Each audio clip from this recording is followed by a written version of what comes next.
You guys are not effective, are you? I mean, there's barely any people here to even govern over, so... You know, let's just ask about Hans. They probably know about him. Does the name Hans Vorarlberg mean anything to you by chance? Ah, one of the brightest, most idealistic intellects to have graced our university. Hans Vorarlberg. I remember speaking to him once. I was still a student at the time. He just stared at me, lost in thought for a while. He scarcely ever said a word. But how can one forget him? Idealistic? I'll grant you that. But bright? Oh, don't go too far. He was completely incapable of passing any exams. All he ever did was to sit in on lessons, and not many of them either. Paleontology, mainly. He had an unhealthy passion for mammoths, which matched the state of his intellect perfectly. That is to say, prehistoric. Prehistoric? How dare you? A little far-fetched, maybe. But he did have flashes of intellectual brilliance, comprehensible only to high-minded scholars who hold no score by appearances. My dear colleague, your hasty conclusions are somewhat cavalier. My assessment is wholly accurate. The boy was a little odd. You must concur if my father, who was rector of the university at the time, had not shown great indulgence towards him. Hans Vorarlberg would have never attended this establishment. What about the bandstand, then? Is that the work of a deranged mind? Even after all these years, you are still jealous of it. My dear colleagues, I beseech you, let's show some decorum. We have a visitor. What do you want with Hans Vorarlberg, miss? Are you a member of his family? No, not at all. I'm looking for him to clear up an inheritance matter. Is he still here? What? Here? At the university? No, not at all. He left a long time ago. Yes, a very long time ago. The very year I was nominated to this position, in fact. Almost 50 years ago already. The poor soul moved on once he learned all he needed to know about mammoths. Ah, this establishment was never quite the same after his departure, it must be said. You mean to say it was never as bad? All that oddball brought to this university was his misplaced fantasies. Gentlemen, gentlemen, let's try to retain the calm and level-headedness that befits our position. Excuse me. Miss, we find ourselves terribly put out by the presence of your train in our station and by its recurrent immobility. Indeed, the situation is very regrettable. Your huge locomotive is very cumbersome. A train should first stop, then subsequently leave. That is the rule. Yeah, I kind of just have to go through these because that is kind of how this game works, I believe. Like many, older games where, especially adventure games, if you don't trigger a certain thing, then you'll just get stuck, and that might be from dialogue. So, yeah, don't want that to happen. That idea of the station aviary is really very original. It's the pride of our university. One of the specialties taught here is zoology, you see, and more particularly, ornithology. Proper study and instruction should not be limited to books. Observation of living matter is indissociable from theoretical questions. It contains some very rare specimens that have been brought back from far-away exotic countries, especially for our university, by the world's most intrepid explorers. Do you remember Alexander Valenbois and his peculiar bird? Absolutely. His gift produced some very embarrassing long-term consequences. A poison chalice, indeed. It must be said, the situation could have been much worse, however. Oh, yes, it could have been terribly problematic. Right, so we definitely need to learn about that bird and how to get it to fuck off, I guess. Here we are, busy chatting, and look at the clock. It's tea time.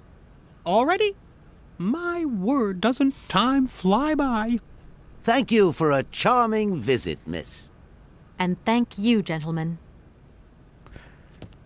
Yeah, thank them. They've been not helpful. But yeah, off to the library to learn about that bird.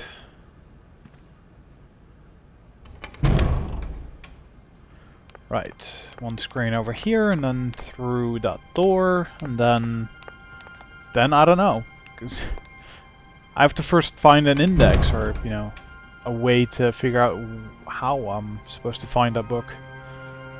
I don't think it's gonna be on the center. Well, maybe. It's this then. You had to climb up. I'm not entirely sure why you are, but...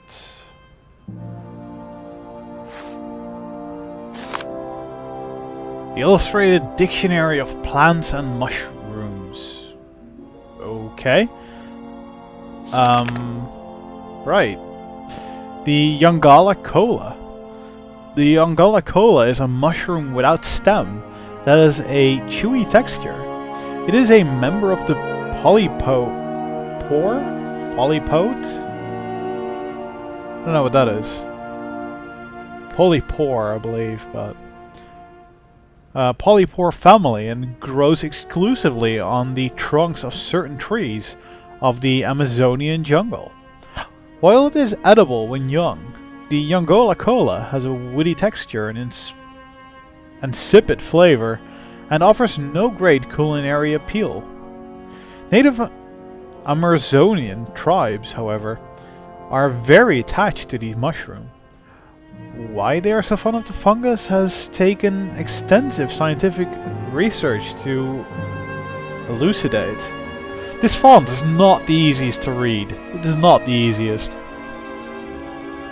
Biologists have reached the conclusion that the Yongala Cola contains a special substance that is unique to the mushroom. The substance significantly affects vision and enhances its acuteness. Yeah, what? Substance significantly affects vision and enhances its acuteness enormously. Amazonian Indian hunters discovered this effect and started using it centuries ago. The Yongola Cola is dried and ground to a powder and consumed before the hunt commences. Its effect is instantaneous, and the penetration of the hunter's vision increases extraordinarily. The hunter is then able to aim and hit targets concealed behind thick undergrowth, even over great distances. Alright. Seems like a, I don't know, there's this mushroom is related to, well, it's obviously going to be important to the bird or something, and that's the reason why they're here or something, or I don't know. I guess we'll see. Will you please run? No, because this is a place of quiet. You do not run in a library. I'd say fair enough, but it's a game. Please, just run. Do it. Is there going to be... Nope, no ladder here. Great. I guess I'm gonna have to go down into the center and ask these people about the bird, which they are not going to appreciate. Hi, let's try you again. Excuse me. Can I disturb you a second? No. You could be a little... Keep quiet. Yeah. Come. Oh, there's something there.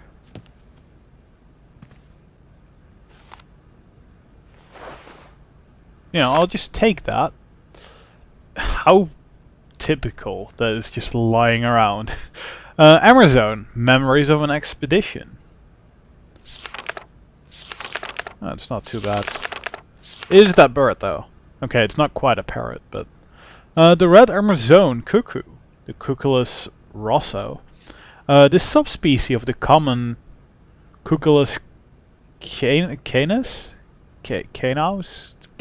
something, is endemic in the Amazon forest and is one of the region's most brightly colored species. The male's plumage is a bright vermilion, while the female's is a little more unset and neutral.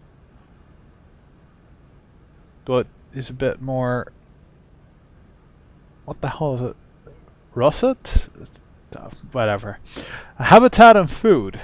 The red cuckoo inhabits the more isolated and denser areas of the Amazon forest. It is reliant on the thick upper foliage of the rainforest to live its lonely existence. The explorer may nevertheless have an excellent view of the bird when the animal ventures to lower branches in search for forest Sauvignon grapes. Sauvignon? Right. I don't know how we are supposed to pronounce that. Hell, all of these, Amazon alone is just a weird word to say, to be honest. The wild vines provide the bird with the majority of its food. The cuckoo is particularly partial to its juicy fruit. The red cuckoo may sometimes gorge itself on this fruit to the point of drunkenness, rendering it an easy prey for any jungle predator. Eat and be eaten. Such is the implacable law of nature. Well, yeah.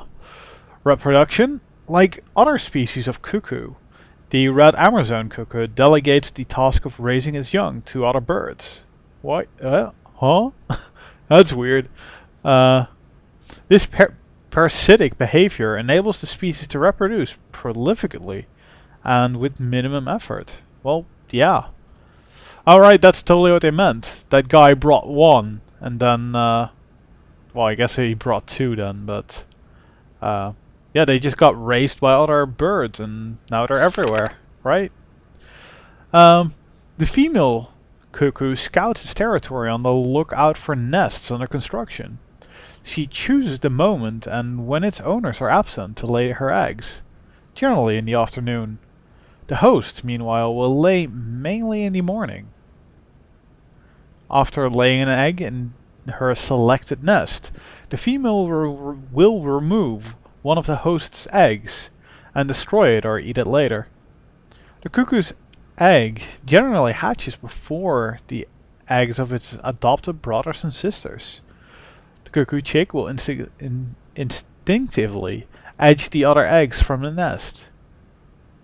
The young cuckoo grows fast. Sometimes its foster parents will perch on the back of the hungry chick to feed it. Even if the cuckoo's egg is very different to the smaller host eggs, it nevertheless mimics the host egg in certain ways. Not perfectly, but just enough to be accepted by most species. The future. The red cuckoo's love of the grape could sadly prove fatal for the species in the medium term.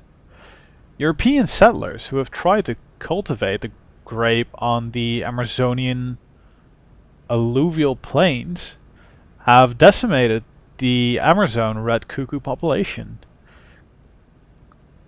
Grape producers, to protect their harvest from what they would call inveterate looting, have declared all-out war on the bird. How nice. It is to be feared that the cuckoo will be on the losing side. The red cuckoo reproduces relatively well in captivity and is one of the jewels in the crown of the Barokstad University ornithological collections. However, scientists at the university have had their own reservations about the species and its propensity to become practically invasive whenever conditions are favorable to it, to the detriment of other rarer species. Heads of the Barokstad aviary have therefore undertaken a policy of birth control to balance out nature's imperfections in this artificial environment. The forest Sauvignon grapes. Right. Today, it is very rare to find the forest Sauvignon grape in the wild. The species has been decimated by a terrible equatorial... what? A phylloxera? What? A terrible equatorial phylloxera epidemic. However, in Europe, successful cultivation of the plant is the pride of the Barokstad University Botany collection and has largely contributed to the survival that what it says?